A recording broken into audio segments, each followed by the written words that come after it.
Ok, entonces ya vamos a empezar a grabar. Primeramente, muchas gracias a todos por estar aquí. El día de hoy tenemos la conferencia sobre briofitas. Yo sé muy bien que muchos de ustedes no conocen qué son estas plantas, inclusive posiblemente no habían ni siquiera escuchado estas palabras. Entonces vamos a iniciar. Lo primero es que ustedes saben quién soy yo, es Amelia Mateo, su profesora, quien les está hablando. Soy parte de la Sociedad Dominicana de Botánica, pero también soy parte de la Organización Internacional de Briólogos. Son muy pocas personas las que están estudiando este grupo de plantas aquí en el país. Un recordatorio antes de iniciar es que todas las fotos que vamos a ver son fotos que se tiraron con cámaras macro, por tanto, para ustedes poder ver este detalle sería prácticamente imposible verlo a simple vista, tendrían que tener una lupa porque son plantas microscópicas. Empecemos. La palabra briofita proviene del griego brio, que significa musgo, y fita, que significa planta. Por tanto, cada vez que usted vea la palabra fita al final de una palabra, ya sabe que estamos hablando de un grupo de plantas. Corresponde a la denominación de tres clases de plantas, que son los llamados musgos, que son los llamados musgos verdaderos, las hepáticas y las antocerotas. Fíjense que estamos viendo el día de hoy palabras nuevas. Como linaje, y cuando hablamos de linajes de toda la historia de este grupo de plantas, los musgos son un grupo que son históricamente crucial en la comprensión de la transición a la vida en la Tierra. Recordemos a todos que cuando empezó a formarse la vida en la Tierra, todo estaba dentro del agua. Sí, así mismo. Eran pequeñas células o pequeños organismos que tenían movilidad nula prácticamente y estaban en el agua, pero luego con el cambio que ocurrió en la atmósfera, ¿debido a quién? Pues a las algas, todo ese oxígeno que fue producto de miles y miles de años, fue gracias a las algas y cuando ocurrió esta acumulación, les permitió a otros grupos pasar del agua hacia la tierra. Gracias a ellos es que nosotros el día de hoy podemos tener todas las plantas de las cuales podemos comer y podemos hacer un montón de cosas, entre ellas ropa, alimentos, cosméticos. Pues miren, vamos a llamar a los brotes de hojas verdes gametofitos. ¿Por qué? Porque a diferencia de las plantas que nosotros vemos normalmente, los gametofitos van a ser como el cuerpo de las briofitas, el cuerpo de los musgos, de las hepáticas y de los antocerotes. Y estos cuerpos van a estar conservando algunas de las características de los antepasados de algas verdes. ¿Qué quiere decir esto? Que va a tener clorofilas como la clorofila A y la clorofila B, va a tener el almidón y va a tener un esperma que se va a mover hacia adelante, sí, va a ser móvil, que van a tener dos undolipodios, por ejemplo. O sea que son cosas que van a estar compartiendo con las algas que habitan prácticamente en lugares acuáticos inundados o muy húmedos. Los brotes en forma de aguja que producen las esporas o que van a ser formadas en los esporofitos muestran las innovaciones fundamentales para la vida fuera del agua. O sea, tenemos que pensar en unos organismos que no necesitaban prácticamente ninguna estructura extra, porque al vivir en el agua, todos los alimentos no necesitaban tener mucha motilidad o movilidad solamente en el proceso de reproducción y no tenían estructuras que le permitieran sostenerse en la tierra, pero llegan las briofitas, traen estas innovaciones, que es lo que permite que ellas puedan estar en el agua. Entre estas innovaciones tenemos los estomas, que son estructuras que permiten el almacenamiento y el intercambio de gases que actualmente existen en las plantas, por ejemplo. Además de hebras, ¿verdad que sí? De células conductoras que van a encontrarse en los llamados esporofitos no ramificados y vamos a tener esporas en el aire que van a ser producidas en una cápsula apical que vamos a llamar esporangio. Entonces, nosotros estamos acostumbrados a ver la reproducción de las plantas. ¿En qué términos? En términos de una rama reproductora que usted conoce con el nombre de flor o de flores.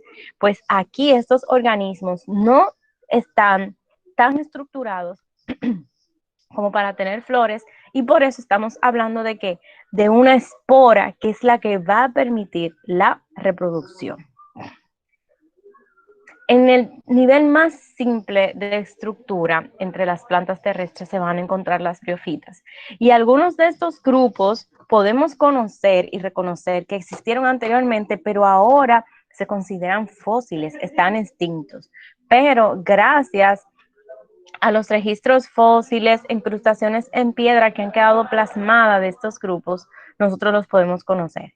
Entre ellos tenemos los orniofitoxidas, y también tenemos los agaofitos, que es el grupo que se conoce comúnmente como rinia, donde aquí es que empieza a bifurcarse el esporofito y empieza a producir esporangios que van a ser variados. Entonces, si nosotros vemos el árbol de la vida, yo sé que no están acostumbrados a ver este tipo de cosas, pero aquí les estoy mostrando es cómo ha ocurrido esta parte de la evolución y cómo están interconectados un grupo con otro. Y aquí tenemos los tres grupos que nosotros estamos hablando el día de hoy, que es el marchantiomorfa, las anteroceratofitas y las briofitas. Todos los nombres que están aquí abajo, que se ven difíciles, pero en realidad son bastante sencillos de aprender, fíjense que muchos de ellos tienen como si fuera una pequeña X o cruz de color amarillento. Estos son los grupos que ahora mismo se consideran extintos. ¿Cuáles son las plantas que nosotros normalmente consumimos? Mire, todas las plantas que han pasado hasta llegar a las espermatoxidas, que son las plantas con flores, que son las que nos permiten a nosotros comer y poder alimentarnos, ya que producen muchos carbohidratos que son parte de nuestra dieta. Entonces, ahora vamos a hablar de cada grupo de ellos. Primero, hablemos del grupo en general porque antes estaban los tres. Las briofitas son plantas terrestres que tienen tamaño muy pequeño, que viven en ambientes húmedos y sombríos, pero se pueden encontrar algunas especies que viven en ambientes con estaciones secas o en desiertos. Los lugares donde no vamos a encontrar briofitas son los mares, por ejemplo. Sin embargo, ellas sí pueden vivir en lugares donde ocurre lo que se le llama el permafrost. El permafrost, o en español como una capa permanente frisada, se encuentran en los polos, por ejemplo. Y estas plantas tienen la capacidad de poder sobrevivir estos inviernos y estas condiciones tan adversas. Imagínense. Aquí tenemos una imagen pequeña de una de las especies que podemos encontrar aquí en la República Dominicana, que tiene el nombre del género Physidum. Ahora, ¿cuánto tiempo tienen las briofitas en el planeta Tierra? Pues miren, estas briofitas tienen aproximadamente 300 millones de años, cerca de 360 millones de años, y datan originalmente de la época del Devónico. O sea, ellas están inclusive un poquito más atrás que las plantas que nos están dando, o sea, que han producido el petróleo. Recuérdense que el petróleo no es más que la descomposición o fermentación de plantas conocidas como helechos y otros grupos más que estuvieron dominando la Tierra hace aproximadamente unos 200 millones de años. O sea, imagínense que ni siquiera tenían semillas, sino que se dispersan por espora y actualmente se siguen dispersando. Aquí tienen una foto, esto ya está muy agrandado porque esta foto fue tomada a como 400 o 1000 de aumento. Fíjense, estas sí tienen las formas, las esporas, algunas de las esporas, no todas, de algunas briofitas, y eso es lo que le permite a ellas poder llegar a otros lugares más lejos después de reproducirse. Ahora, se van a parecer mucho a las plantas que nosotros conocemos el día de hoy. Pues miren, una de las primeras cosas que aprendemos con las plantas es que hay un xilema y hay un floema, que es el equivalente a nuestras venas y arterias, ¿verdad que sí? Pues sucede bien el caso que con las briofitas esto no ocurre, ya que no presentan un sistema vascular, vamos a decirle, organizado, porque no tienen esas estructuras. Ahora, lo que sí van a tener es una estructura con el nombre de costa, que es lo más parecido a un xilema y floema rudimentario, o sea, que está muchísimo antes del xilema y floema, el cual va a ser equivalente a la nervadura central de las hojas de las angiospermas o de las plantas que nosotros consumimos.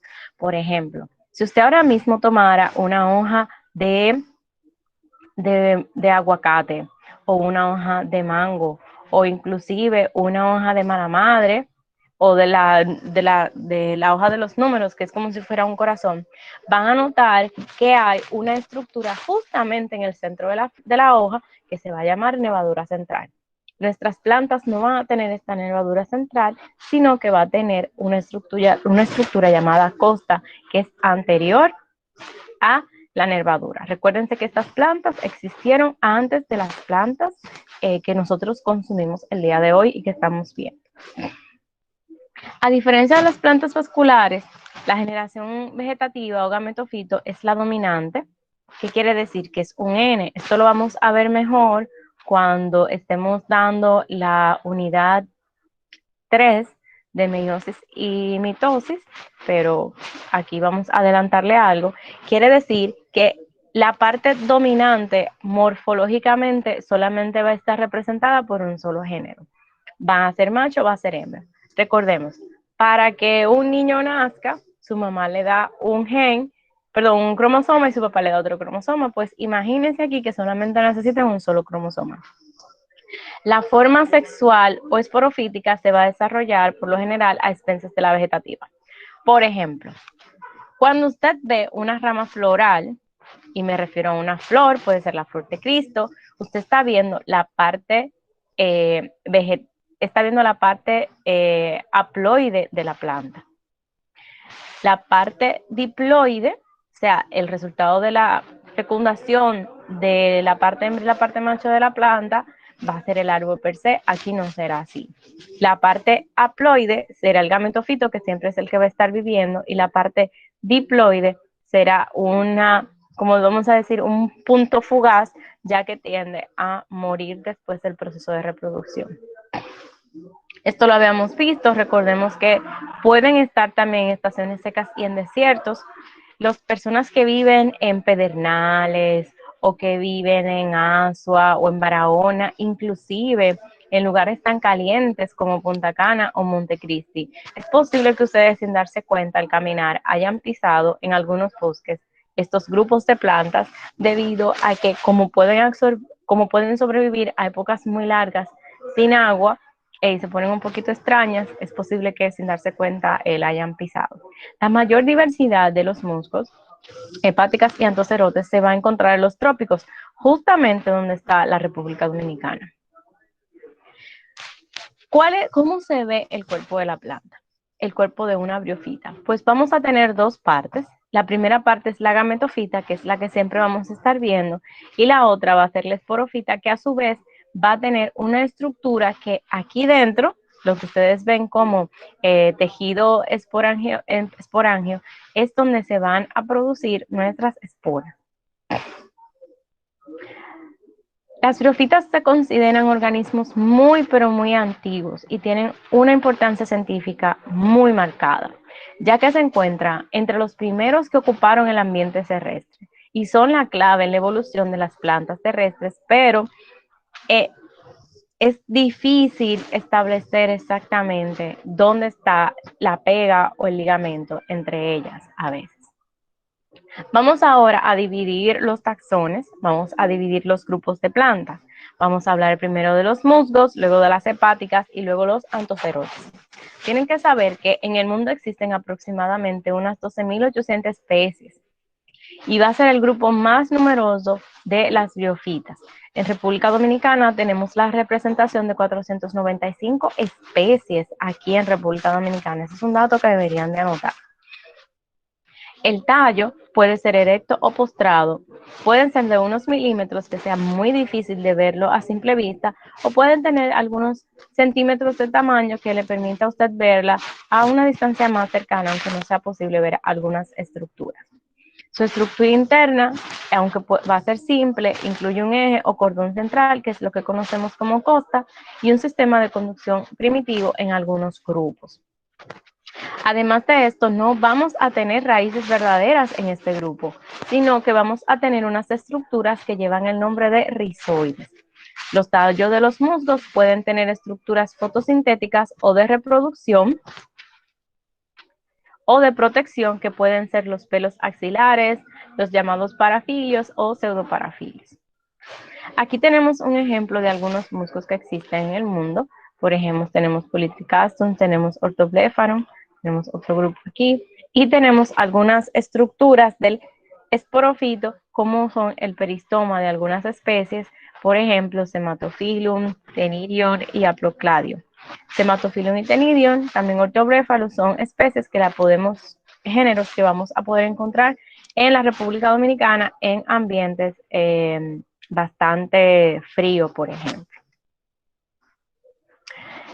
En el caso del arreglo de los musgos, las hojas están arregladas en forma de espiral sobre el tallo, pero con frecuencia tienen otros arreglos, pueden ser uni o pluriestratificadas. ¿A qué yo me refiero con uni o pluriestratificadas? Imagine o piense en su mano, si usted fuera uniestratificado, o pongámoslo de esta manera, usted solamente tendría un dedo. Pero como soy pluriestratificado, sería como varias capas de célula, una encima de la otra. Sus células pueden variar en tamaño, forma y ornamentación. O sea, pueden tener diferentes formas, pueden tener estructuras parecidas a espinas, aunque para ver eso solamente se puede ver en el microscopio. Y ya habíamos hablado de la parte de la costa, que en muchos casos se puede prolongar más allá de la hoja. Tenemos algunos grupos que existen actualmente, que son los grupos de Sphagnócida, Andreóxida, Politicóxida, Tetrafidóxida y Brióxida. Son algunos de los grupos de plantas de las briófitas que existen en la actualidad.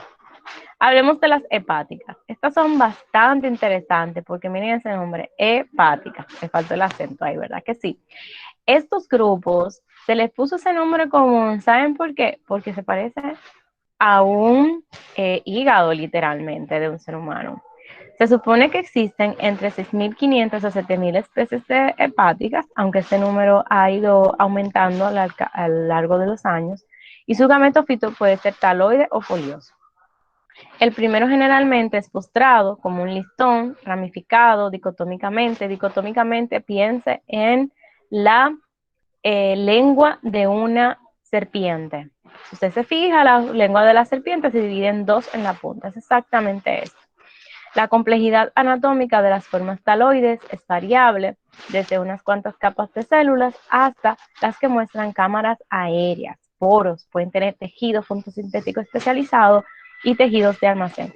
Nosotros en la República Dominicana tenemos aproximadamente unas 295 especies, pero se cree que hay más debido a que no hay ningún dominicano ahora mismo o formalmente que esté trabajando con estos grupos.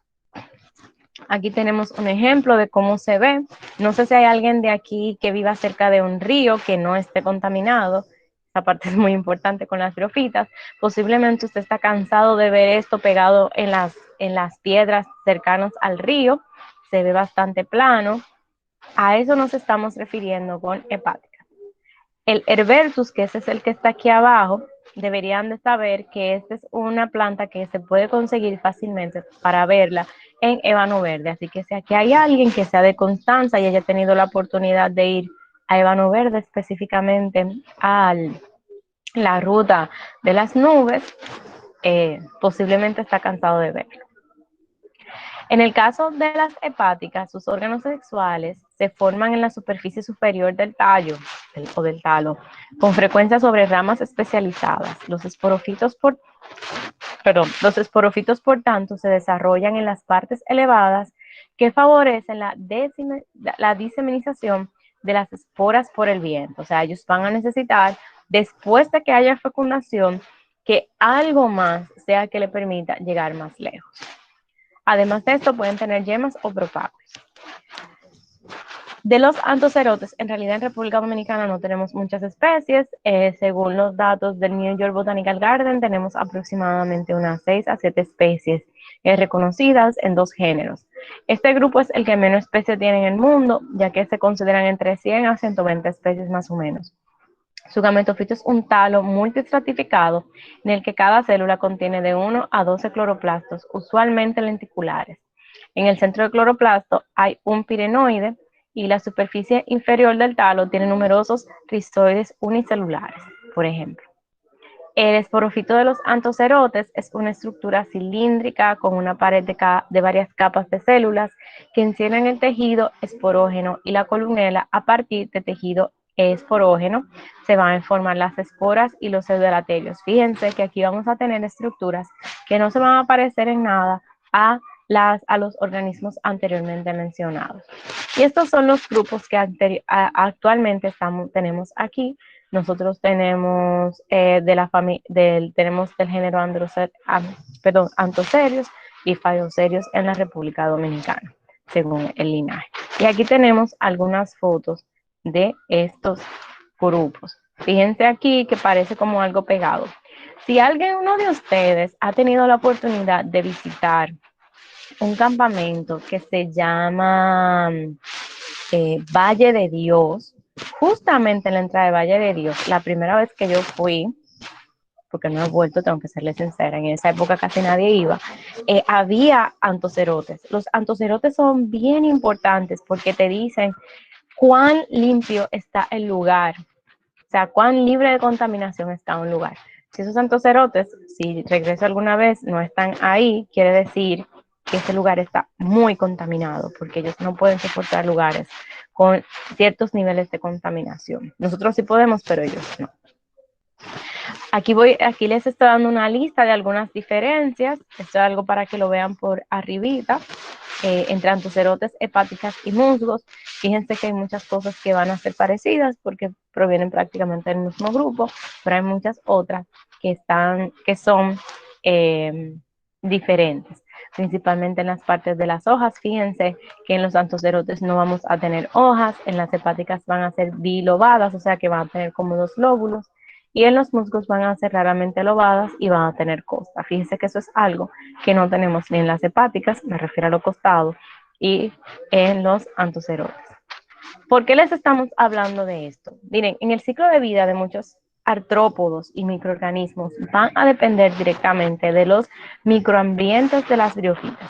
República Dominicana tiene un género de crisomélido, eso es un insecto, que vive exclusivamente en un musgo y son muy, muy, muy pequeños, para serles sinceros. Y cada vez que usted, de forma indiscriminada o por falta de conocimientos, que eso puede pasar, destruye lugares donde hay altas cantidades de musgo, usted también está destruyendo el ambiente de todos esos organismos. Por eso es muy importante que cada vez que usted vaya de campamento, trate de no dejar absolutamente nada, o sea, nada que pueda hacer o causar algún nivel de contaminación, porque está haciendo que estos grupos, no solamente de plantas, sino de animales, dejen de existir. Un ejemplo de eso tenemos lo que estuvo ocurriendo hace unas 2 semanas en la Sierra de Bauruco. No sé si han seguido por las redes al grupo Jaragua, que fue quien nos dio la primera conferencia. La siguiente conferencia la va a dar el grupo del programa de conservación de murciélagos de la República Dominicana. Pero si ustedes siguen al grupo Jaragua, saben que una gran porción de las abejas, donde se encuentra un bosque húmedo, fue que se quemó. O sea, ahora mismo no sé, no me acuerdo si fue provocado o si fue motivo por una tormenta, que no es lo que hace una tormenta, pero se quemó. Y justamente una parte del bosque húmedo fue quemado. Eso quiere decir que posiblemente un montón de especies hayan desaparecido, imagínense. Otra cosa es que en términos económicos también las briofitas son importantes. Por ejemplo, ¿quiénes de ustedes aquí tienen algún sobrino o sobrina y han regalado algún, ¿cómo se llama esto? Un Pampers, un pañal desechable? Posiblemente algunos de esos pañales desechables tienen o utilizaron tecnología provista de las briofitas para poder absorber toda esa cantidad de orines o de agua que producen los bebés durante su etapa de crecimiento cuando no pueden moverse y pueden ir solos al baño. Imaginen. O sea que existe de todo. En términos del ciclo de vida, eso es algo que me gustaría que ustedes presten un poquito de atención, porque es algo un poquito diferente a lo que estamos acostumbrados, ya que las briófitas tienen un ciclo de vida heteromorfo. Si recuerdan, la palabra hetero quiere decir diferentes y mórfico quiere decir de forma, de físico. Por tanto, en el ciclo de vida de las briófitas, ellas van a verse diferentes en algún momento de su crecimiento o estado de reproducción. Por ejemplo, nosotros somos homórficos cuando crecemos porque nosotros seguimos teniendo dos ojos, lo único que cambia son nuestras proporciones, pero en el caso de las briófitas no va a ser así. El gametofito o fase haploide va a ser la dominante en las briófitas y es la más conspicua y la que tiene mayor duración. Y en comparación, el esporofito o fase diploide va a ser pequeño y de poca duración. Entonces, aquí tenemos cómo se ve el ciclo de vida. Imagínense que yo tengo un gametofito adulto, que sería la planta. Voy a tener uno que va a ser macho y uno que va a ser hembra. Fíjense que esto parece un útero, eso no es problema. Ocurre fecundación, luego cigoto, cambia completamente formándose la cápsula, va a formarse el esporofito que va a crecer encima del gametofito hembra y fíjense que cuando empieza a germinar no se parece absolutamente en nada a lo que vimos anteriormente, va a parecer como si fuera un grupo de deditos que salen hasta formarse el cuerpo per se, ¿ok? Entonces, hasta aquí va a ser la presentación. Si alguien tiene alguna pregunta, alguna curiosidad sobre este grupo de plantas, este es el momento de preguntar. Voy a parar la grabación.